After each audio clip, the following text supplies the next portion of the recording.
شروع اللہ کے نام سے جو نہایت مہربان اور بے حد رحم والا ہے۔ اے لوگو جو ایمان لائے ہو، اگر تم ان لوگوں کے اشاروں پر چلو گے جنہوں نے کفر کی راہ اختیار کی ہے، وہ تم کو الٹا پھیر لے جائیں گے اور تم نامراد ہو جاؤ گے۔ ان کی باتیں غلط ہیں۔ حقیقت یہ ہے کہ اللہ تمہارا حامی و مددگار ہے اور وہ بہترین مدد کرنے والا ہے۔ ان قریب وہ وقت آنے والا ہے جب ہم منکرین حق کے دلوں میں رعب بٹھا دیں گے، اس لیے کہ انہوں نے اللہ کے ساتھ ان کو خدائی میں شریک ٹھہرایا ہے جن کے شریک ہونے پر اللہ نے کوئی سند نازل نہیں کی۔ ان کا آخری ٹھکانہ جہنم ہے اور بہت ہی بری ہے وہ قیام گاہ جو ان ظالموں کو نصیب ہوگی۔ اللہ نے تائید و نصرت کا جو وعدہ تم سے کیا تھا وہ تو اس نے پورا کر دیا۔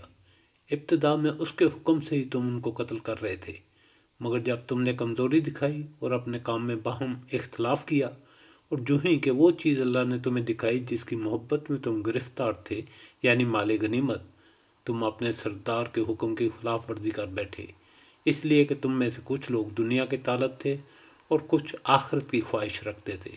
تب اللہ نے تمہیں کافروں کے مقابلے میں پستہ کر دیا تاکہ تمہاری آزمائش کرے، اور حق یہ ہے کہ اللہ نے پھر بھی تمہیں معاف ہی کر دیا کیونکہ مومنوں پر اللہ بڑی نظر عنایت رکھتا ہے۔ یاد کرو جب تم بھاگے چلے جا رہے تھے، کسی کی طرف پلٹ کر دیکھنے تک کا ہوش نہیں تھا، اور رسول صلی اللہ علیہ وسلم تمہیں پیچھے پکار رہا تھا۔